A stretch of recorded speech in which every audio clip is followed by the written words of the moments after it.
This is St. Pete X, affectionately known as SPX. SPX brings you St. Pete's brightest business people, civic leaders, and citizens who share their insight and expertise as well as their love of our great city. SPX is presented by the St. Petersburg Group. Head to stpete.co to check out more episodes, and by St. Pete's most effective marketing agency, Big C. Browse to bigc.co to see their work. Now enjoy the conversation. Hey, this is Joe Hamilton, and I am here with Jeff Hearn, the Senior Vice President of Investments and Managing Director at Raymond James. It's a pleasure. Thank you for stopping in. What a delight. It's great to be here with you, Joe. I've always valued you as a great trove of St. Pete knowledge, and you're very civically minded. You're active in a lot of great causes, both on the investment end and on the philanthropic end. One of them being the Downtown Partnership. I'm a big fan of that organization. I was excited when we just got to join the group and also then start to work on some of the marketing elements with Joni. So that was a real pleasure and something we had pursued for a while. So thank you for giving us that opportunity. You bet. You're doing a great job, and we love having you as members, and Joni certainly is a champ for our organization. Can you give us a little bit of history of the Downtown Partnership, so people who aren't familiar with it and maybe have just heard of it, talk about how it came to be? I think there's some early land purchases that seeded it. So the way this happened was there was vacant land near the university, and some of our forefathers saw that was going to be important to the growth of the university.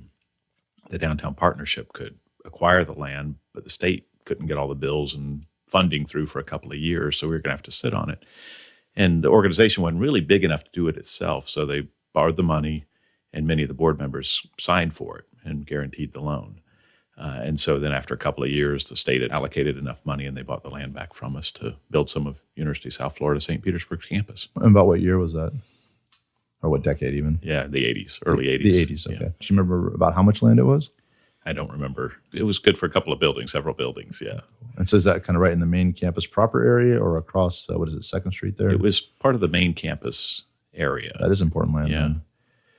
Yeah, so that worked out great for everybody. And then later on, everybody's heard marine science issues with Woods Hole up in Massachusetts or in New England. And so we had an opportunity. They wanted to relocate here. And so we helped renovate a building for them and continue to operate as their landlord. So it's USGS, U.S. Geological Survey, has built a huge complex here, and it's brought a lot of marine science jobs to St. Petersburg. Wow. So that's been something else we've been involved with for probably 20 years. So the partnership was instrumental in bringing NOAA down here. And that property is still owned by the partnership? There's actually a little more complicated ownership with USF, the Downtown Partnership, but we actually end up as the property manager. So they pay us rent every year, one big check a year, and we take care of all the maintenance and the utility bills and things like that for them. And as it turns out, we've done such a good job. They've continued to renew their lease, and we are one of the lowest cost properties they have in the country because we don't need to make a lot of money on them, and we try to be more efficient. We put in shades and new windows and things like that to help keep the costs down, and they love that. We've been recognized for that over the years.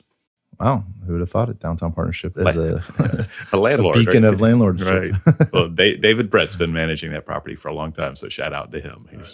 He's been a great leader of that. Is that the only arrangement like that the partnership has, or are there other properties in the portfolio?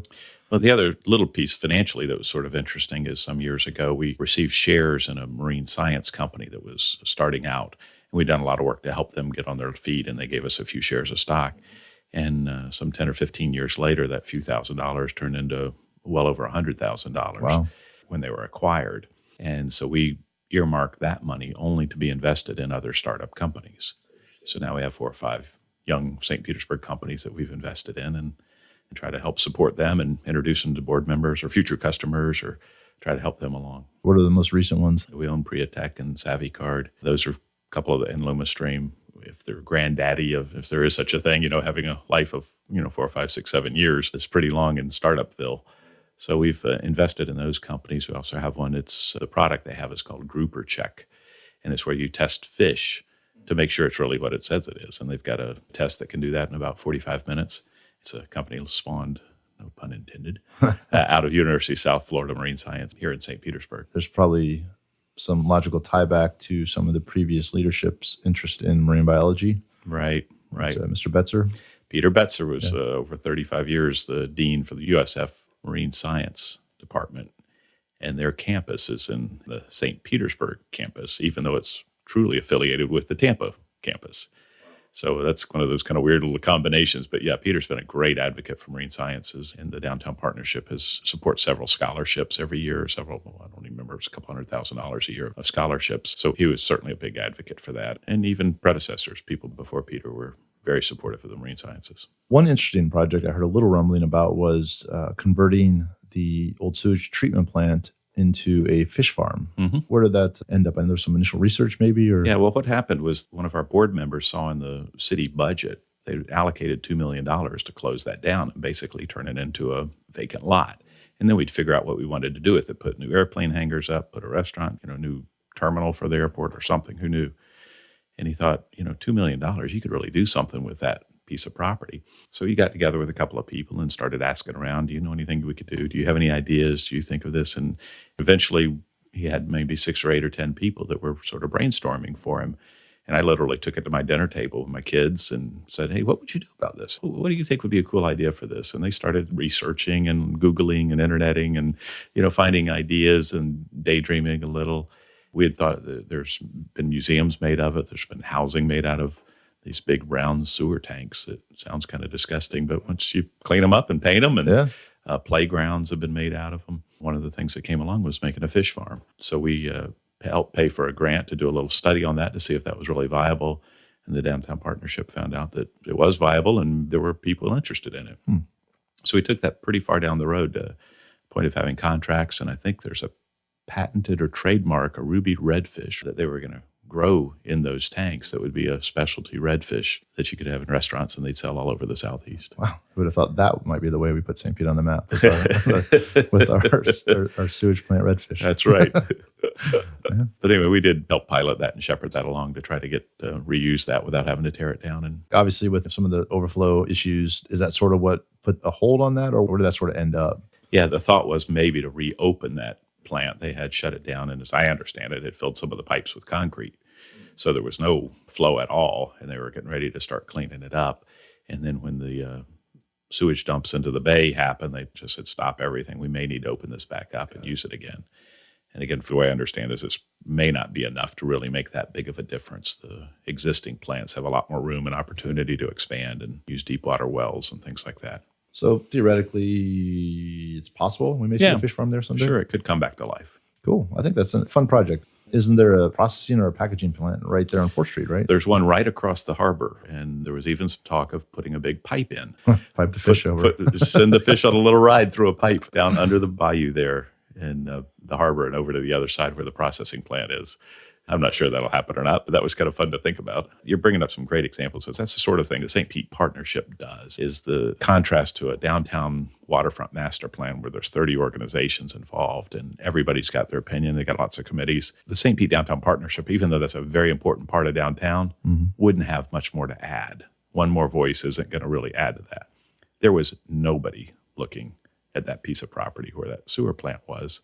It's downtown, but there's no advocate for it. There's nobody investigating, is that the best use of $2 million? The St. Pete Warehouse Arts District was something else. One of our board members, Rob Capusta, said, these guys need to be organized. They're great artists, but they don't have a real business plan. And how can we help them coordinate their plans and their evenings and their shows so they all do them at the same time so they have a lot of traffic instead of one having one day and one having one another day? So the St. Pete Downtown Partnership helped champion that and launched it into its own not-for-profit with its own board, and they've gotten grants from the state since then. And the Innovation District has been our latest one. So the Innovation District is a group where we've got University of South Florida, St. Pete, we've got SRI, we've got Johns Hopkins All Children's, we've got Bayfront Medical Center, we've got the Pointer Institute, among others. There's so many gathered in that one little area. A lot of brain power. Lots and lots. And so we invited a bunch of them to lunch and said, let's sit down and talk about what you're doing and what can we do different? How can we work together? And that was about 3 years ago. And now it's got its own board, its own 501c3, got people paying membership dues. And just signed a new executive director, I believe. Yep, just hired a new executive director. Which is great. Then there's an innovation center, right? That's the folks from Tech Garage or? Yeah, it's that same group. That's on 4th Street and I think it's 11th Avenue South. The city traded some property, ended up with a couple of acres there. And they've allocated that or given that to the Tech Garage group to help build an innovation center. Interesting. Well, so the partnership doesn't have specific agendas. It's just a general sort of goal of what's best for St. Pete. It allows you to shine some light in places where there's not naturally self-interest in looking. We take more of a rifle shot than a shotgun. Everything to everybody will be working on 2 or 3 projects at a time. Another one we work on right now is the Cuba initiative. Mm-hmm. We'd like to see Cuban consulate for the Southeast land in St. Petersburg. To do that, you've got to have relationships with people in Cuba. So there's been multiple trips to Cuba and multiple trips of bringing people from Cuba to St. Petersburg to see ball games, or as most recently, the Cuban ambassador was here just a few weeks ago. He got to see a lot of our arts organizations, our sports, our education, our marine science, and understand really that we have a lot of things in common, and that, it's not a political issue here. It's about building relationships through sports, education, marine science, the arts. And if we can do that, then when the time comes, we're going to be friends. And hopefully we get the nod for the consulate.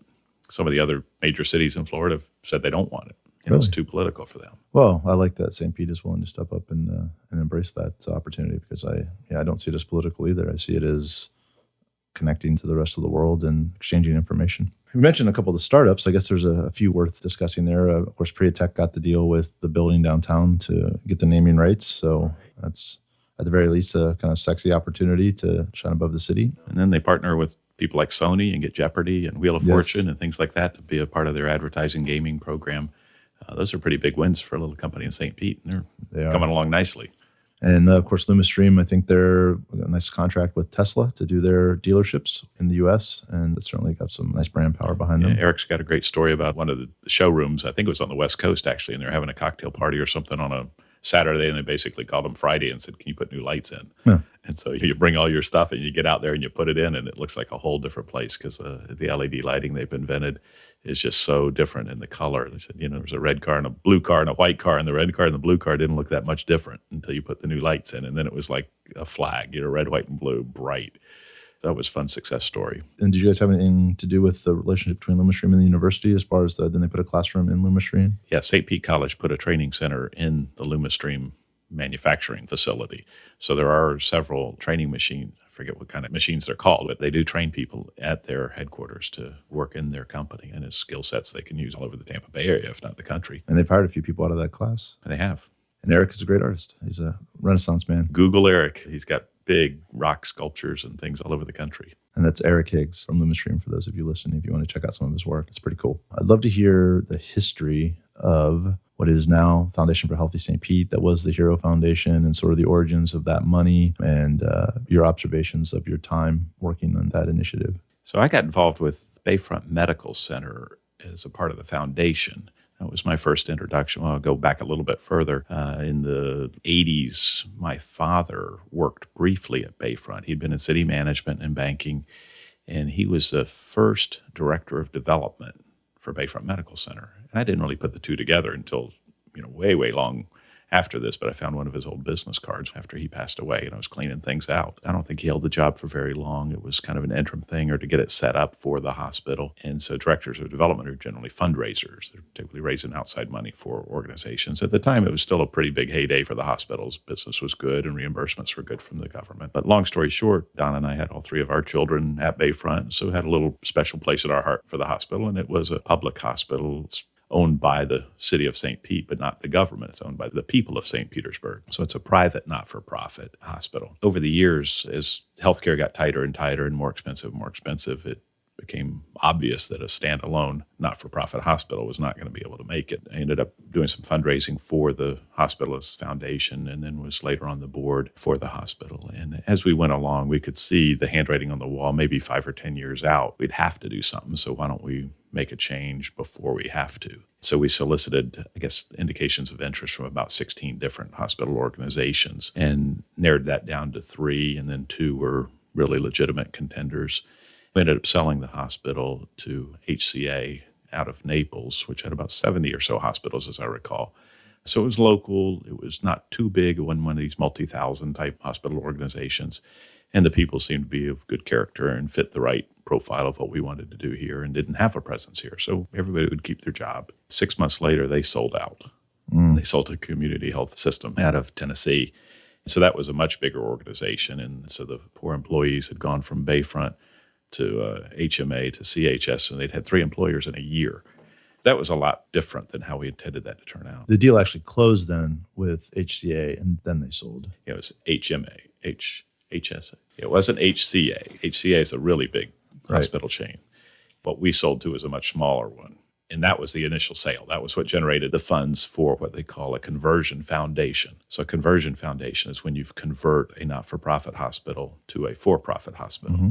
And so you sell it to a for-profit organization, and that generates the sale proceeds as if you sold a house, you got all the money. So we sold the hospital, we got all the money. What we did is designed a board that would oversee that money and then ultimately give away whatever that money made or earned for the benefit of St. Petersburg. It was, a long planning process. We kept all the board intact for 6 months and told them they'd be fired in 6 months as board members because they were hospital people, not foundation board members. There were about 4 of us that were elected to stay on, either because of our skill sets or our contributions or our institutional knowledge, to maintain the history and the legacy of the hospital, and then brought in a lot of new board members that were less medical related, more civic and charitable and education and healthcare and things like that. About how big did that board was that then? That's that next board. We were about a dozen.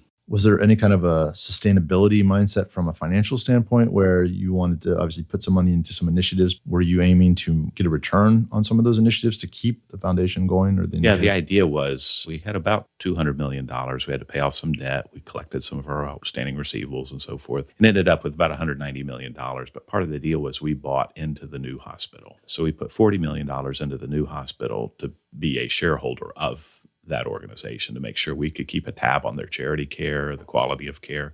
And they'd committed as part of our transaction to invest $100 million in new equipment in the hospital, which was needed. We were investing in technology, but not as fast as it was being invented. We want to make sure all that happened.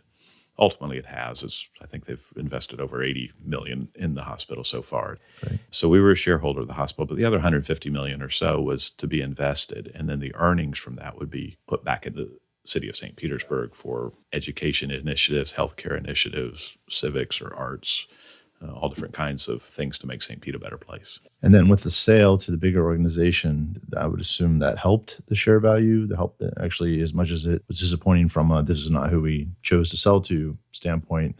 Was it financially beneficial because the share price rose with the acquisition? Well, we got cash. The hospital sold for cash, and that cash was invested in a variety of stock and bond investments, as any big foundation would do or an endowment would do. But the shares that you had left behind? Oh, yes. So the ones we still had, I suppose they were worth maybe a little bit more, but not a big difference. Not a big difference. Okay, so then you're moving forward. It's called the Hero Fund. Yeah, so it was Bayfront Hero when we left. We used that name because we called our employees at Bayfront Heroes. And so it was an easy name to latch right onto Bayfront. And it was sometime after the fact, someone did a search and found out there's 27 hero not-for-profits in Florida. And most of them are veteran related. So we realized that really wasn't going to be the right fit for the long term. And then we did a search and had a firm help us look at all different things and what was being used, what wasn't being used. And the foundation for a healthy St. Pete is what we arrived at. The most interesting, I think, was the logo. It's a hexagon, and that's just a reflection of a lot of the streets or the sidewalks in St. Petersburg are paved with hexagons. So it's a real St. Pete symbol, and kind of like that it kept it local. So that was the evolution of the name. Mm-hmm. And then we needed an executive director, so we hired Randy Russell. I feel very privileged to have chaired that committee, and I tell him every time I see him that he's my legacy for that organization. Don't screw it up. Yeah, don't mess it up here, buddy. Shout out to him. He's doing a great job and really looking out for St. Pete, and has bought a house here, and he's in deep. He's here and he loves it, and he's very good at what he does. So from there, we've made our investments, and an outgrowth of that was trying to help pioneer a little bit of that portfolio into some of these young companies and to help build some jobs. And my thinking with that is we've got a great core of major companies here, Home Shopping Network, Outback's not far away, Jabil, Raymond James is a big one, Tech Data is a Fortune 100 company. But where's the next one going to come from? So we need to groom our own young companies and invest in them and support them and encourage them where we can to build the next Tom James, the next Bill Huff. I mean, you look around town, their names are all over. Sure. Bill Morian from Jabil. So there's some great contributions to our community from these company leaders. 20, 30 years from now, who's that going to be? So if we can build other young companies into great powerhouses in St. Pete, not only does it provide jobs, it'll help support the arts and the things that we were very proud of in St. Pete. What can we do to be better at that? Obviously, we've talked about a few of the local companies. As much as I love them, I don't feel like that number is big enough. Right. I feel like compared to other cities that we're not seeing the businesses starting here all the time, but those specific ones that have the real potential to grow into hallmark businesses or bedrock businesses, I guess is a better word. I'd like to see us create a culture of that's just part of how we invest, is that we include those in our investment portfolios. And from time to time, it's a civic investment, and other times it's a for-profit investment.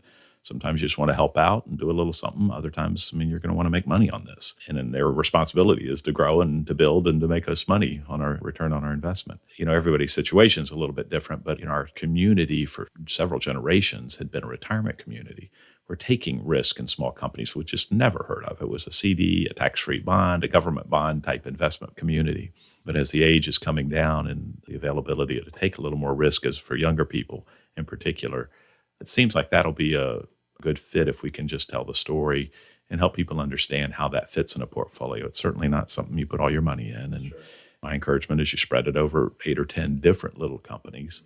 And probably 6 or 8 of them are going to go out of business. One, you might get your money back, and then the other one, the plan is that you make all your money on whichever one it is, but you don't know necessarily going in. Do you feel like enough people who are giving financial advice are taking that point of view where they're advising people to put their money into, obviously a reasonable piece of it? Not at all. And the biggest reason is because the risk involved. Right. Somebody's going to lose some money along the way, and guess who the deep pocket is?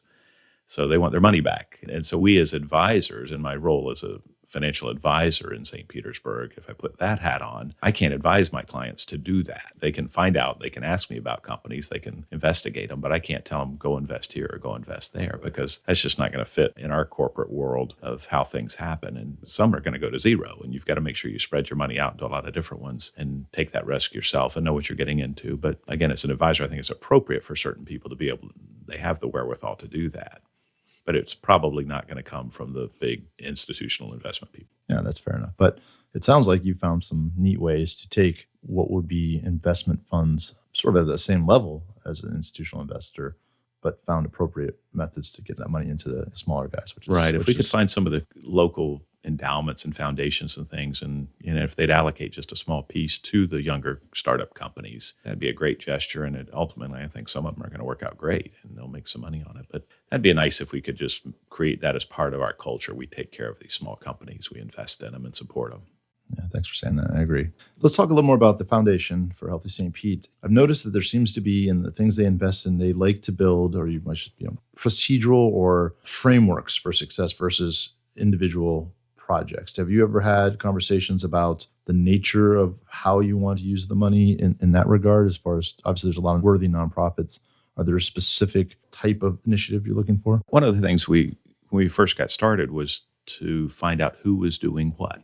So we put out a very broad request proposal, giving very small grants to a lot of different people with a complete understanding this is a one-time deal. We wanted to gather information from a lot of different organizations and find out what everybody's doing. When you do that, you start finding several organizations perhaps doing the same thing. And so the opportunity there is then to be a convener, is to get those groups together and have them talk about what they're doing. Is there a need for 3 different organizations? Sometimes there is. It's cultural, it's race-related, it's neighborhood-related, things like that. But other times, you may be able to get more done with less if you can combine those groups. Now, we wouldn't have been the ones to combine them. That would be their idea. But if we could at least get them in the same room to talk, that would be a great place to start those conversations where it's not threatening, nobody's job's at risk. It's just find out what everybody's doing and seeing if there's an opportunity to make it better for the community.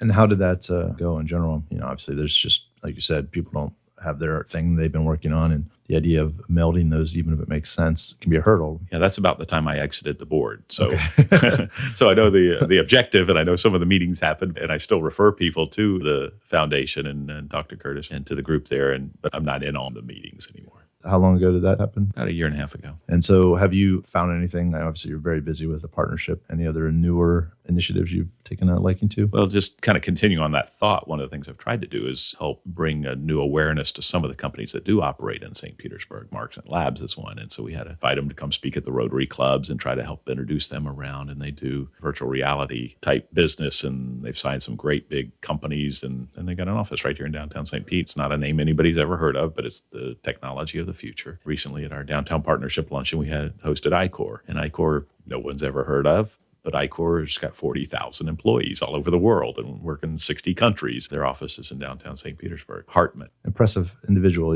Obviously being CEO of a large company, but almost professional tennis player and gets dropped on mountains to ski down it. That's right. He heli skis, and he's taking all his kid heli skiing, and he's got children on scholarships for sports, and great family. Turns out he's a neighbor of mine too. Yeah, it's very fun. And of course, there's the infamous or famous slide that goes between the different floors in the building. That's right. Yeah. I love that building. We had our office there next to yours for 5 years or so. And before that, it was with Revolution Money upstairs on the 9th, 10th, and 11th floor. And I just think it's a real nice spot in St. Pete. It's a very comfortable building. And it's just changed hands. Just changed hands, so yeah. Now we have new owners. Our friends from Ashley Furniture, the Wannacks, have bought it. Someone was telling me today that they're getting ready to spend several $1 million. So gussying it up and fixing it and maintaining some things that need to be done. Because where our office was and my relationship with the Gutierrez, I ended up being sort of the de facto tour guide for the building. I remember Darren called me one time, and Ron Wanick, yes, wanted to see some space. So he came in and I took him upstairs and showed him around the building. So Darren, if you're listening, I'm ready for my commission anytime. Good for you. You're a good salesman. He was looking at a little space for his accounting team, I think, and they ended up deciding more of them were in Tampa than here, and so they took some space in Tampa. I wonder if it makes a difference that they're building a house on the waterfront or remodeling a house on the waterfront here. I think he's got a couple properties in Snell. I don't know, but I know they have plenty of furniture in them, whatever many houses he has. Yeah. No shortage. Let's talk a bit about the pier. We've started to make some headway on the pier.